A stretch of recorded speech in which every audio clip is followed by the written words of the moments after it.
नमस्कार, मैं सुशील महापात्रा। आज ईद है। हम लोग मशहूर क्रिकेटर नवाब मंसूर अली खान पटौदी को याद कर रहे हैं। लोगों को लगता होगा कि देश में जब इतने सारे हस्तियां हैं तो मैं नवाब मंसूर अली खान पटौदी को क्यों याद कर रहा हूं।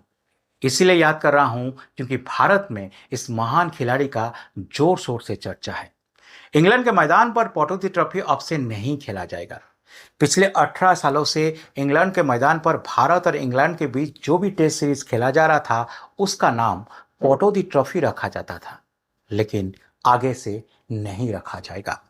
इंग्लैंड के क्रिकेट बोर्ड यानी ईसीबी ने निर्णय लिया है कि अब दोनों देशों के बीच इंग्लैंड के मैदान पर जो भी टेस्ट सीरीज खेला जाएगा उसका नाम तेंदुलकर एंडरसन ट्रॉफी रखा जाएगा। इसे लेकर कई सारे सवाल भी उठ रहे हैं। लोग ईसीबी पर सवाल उठा रहे हैं।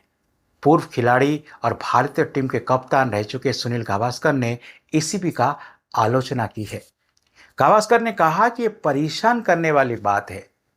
गावस्कर ने इस निर्णय को इनसेंसिटिव बताया है। गावस्कर ने भारतीय खिलाड़ियों से आग्रह किया है कि इस बदलाव को स्वीकार ना करें। जो भी खिलाड़ी इंग्लैंड जा रहे हैं खेलने के लिए वो इस बदलाव को स्वीकार ना करें। नवाब पटौदी के पत्नी और हिंदी सिनेमा के प्रसिद्ध अभिनेत्री शर्मिला टैगोर ने भी इस पर ऐतराज जताई है। शर्मिला टैगोर ने कहा है कि इस निर्णय के बारे में ईसीबी से पता चला, बीसीसीआई की तरफ से कोई संपर्क नहीं किया गया। क्रिकेट के प्रति नवाब पटौदी का कंट्रीब्यूशन हमेशा याद किया जाएगा। अगर किसी क्रिकेटर की एक आंख खराब हो जाए और उसे क्रिकेट खेलने के लिए कहा जाए तो शायद वो अपने आप को क्रिकेट से दूर रखना चाहेगा। लेकिन नवाब पटौदी एक ऐसा क्रिकेट खिलाड़ी थे जो एक आंख खराब होने के बावजूद भी क्रिकेट खेलना नहीं छोड़े। उन्होंने एक आंख के साथ अंतर्राष्ट्रीय मैच में पदार्पण किया और भारत के लिए 46 टेस्ट मैच खेले, जिनमें से 40 टेस्ट मैचों में कप्तानी भी की। 40 टेस्ट मैच में कप्तानी करना कोई छोटी बात नहीं है। भोपाल में जन्मे इस क्रिकेटर के पिता भारत के लिए भी खेले। नवाब पटौदी के पिता इफ्तिकार अली खान पटौदी भारत के लिए 6 टेस्ट के साथ साथ 127 प्रथम श्रेणी मैच खेले थे। खिलाड़ी के रूप में मंसूर अली खान पटौदी की जितनी भी तारीफ की जाए उतनी कम है। 1957 को ऑक्सफोर्ड यूनिवर्सिटी का छात्र होते हुए पटौदी ने ससेक्स की तरफ से प्रथम श्रेणी मैच खेला था। जुलाई 1961 को एक कार एक्सीडेंट में नवाब पटौदी का दाहिनी आंख खराब हो गई थी। लेकिन नवाब पटौदी को कभी ऐसा नहीं लगा था कि वो दोबारा क्रिकेट नहीं खेल पाएंगे। नवाब पटौदी ने अपनी आत्मकथा में लिखा है कि ऑपरेशन के 3-4 हफ्ते के बाद वो नेट में प्रैक्टिस करने के लिए पहुंच गए थे। दाहिनी आंख खराब होने की वजह से उन्हें कई दिक्कतों का सामना करना पड़ा था, लेकिन धीरे धीरे उन्होंने परिस्थिति के साथ एडजस्ट कर लिया था। आंख खराब होने की वजह से पटौदी को 1 साल की छुट्टी लेकर भारत आना पड़ा। उस वक्त वो ऑक्सफोर्ड यूनिवर्सिटी के छात्र थे। भारत में पहुंचने के बाद पटौदी का यही कोशिश था कि वो ज्यादा से ज्यादा क्रिकेट खेले। फिर प्रेसिडेंट टीम की कप्तानी करने के लिए पटौदी के पास प्रस्ताव आया। ये एक बड़ी प्रस्ताव था। पटौदी इस चांस को खोना नहीं चाहते थे। एमसीसी के खिलाफ इस मैच में पटौदी ने अपनी दाहिनी आंख में लेंस लगाकर बल्लेबाजी करने आए थे। जो आंख खराब हो गया था उस आंख में लेंस लगाकर वो बल्लेबाजी करने के लिए आए, लेकिन लेंस की वजह से पटौदी को ऐसा लग रहा था जैसे 2 गेंद उनकी तरफ आ रही हो।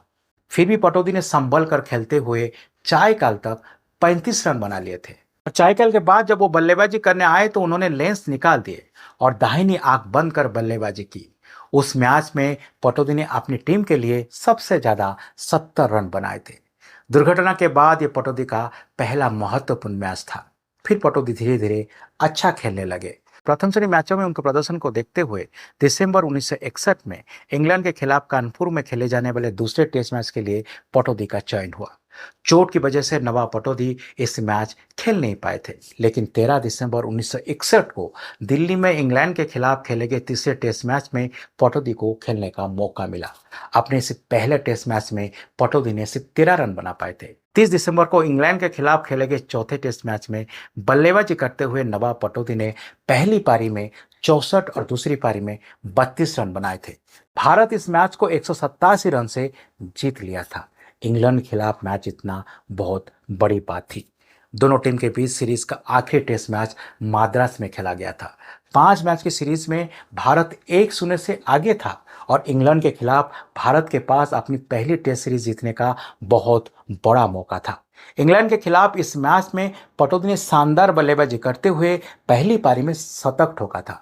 भारत ने इस मैच को 128 रन से जीत लिया था।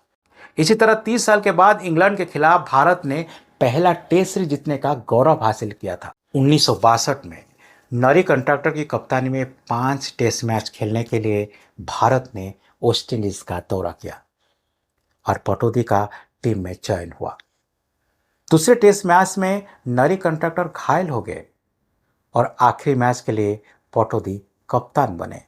सिर्फ 21 साल की उम्र में कप्तान बनकर उन्होंने भारत में सबसे कम उम्र का कप्तान बनने का रिकॉर्ड बनाया। कितनी बड़ी बात थी जब उस समय कोई 21 साल की उम्र में भारत के लिए टेस्ट सीरीज में कप्तान बनता है, वो भी वेस्ट इंडीज जैसे शानदार टीम के खिलाफ। भारत इस 5 मैच के टेस्ट सीरीज को 5-0 से हार गया था। इसके बाद पटौदी रिटायर्ड होने तक भारत के कप्तान रहे। पटौदी ने भारत की तरफ से 46 मैच खेलते हुए करीब 35 की औसत से 2793 रन बनाए, जिसमें 6 शतक और 16 अर्धशतक शामिल है। 8 फरवरी 1964 को पटौदी ने इंग्लैंड के खिलाफ शानदार 203 रन बनाए थे, जो उनके क्रिकेट कैरियर का सर्वाधिक व्यक्तिगत स्कोर है। 22 सितंबर 2011 को दिल्ली के राममोहन लोहिया अस्पताल में नवाब पटौदी का देहांत हो गया था। अंतिम सांस लेने से पहले नवाब पटौदी ने अपनी आंख दान करने का इच्छा जताई थी, जिसे पूरा किया गया। पटौदी ने अपने जमाने की मशहूर अदाकारा शर्मिला टैगोर से शादी की थी। उनके 3 बच्चे हैं, सैफ अली खान, सोहा अली खान और सबा अली खान। हमने इसीलिए इनके बारे में इतना कुछ बताया क्योंकि क्रिकेटर के कंट्रीब्यूशन को हम धीरे धीरे भूल जाते हैं। आजकल के युवा जो आईपीएल देखकर खुश होते हैं, वो पटौदी के बारे में कम जानते होंगे।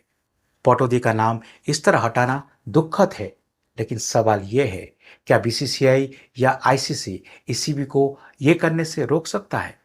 नहीं रोक सकता है, लेकिन बीसीसीआई पटौदी के नाम से भारत में टेस्ट सीरीज शुरू कर सकता है। सिर्फ पटौदी क्यों, भारत में जितने भी बड़े बड़े खिलाड़ी हैं, उनके नाम पर टेस्ट सीरीज शुरू होना चाहिए।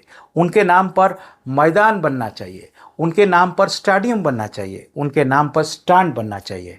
ऐसा नहीं हो रहा है तो बीसीसीआई को देखना चाहिए और ये करना चाहिए। हम देखते हैं आजकल बड़े बड़े राजनेताओं के नाम पर स्टेडियम बन जाते हैं, स्टैंड बन जाते हैं, लेकिन जो अच्छे खिलाड़ी होते हैं जिनके नाम से बनना चाहिए, नहीं बनते हैं।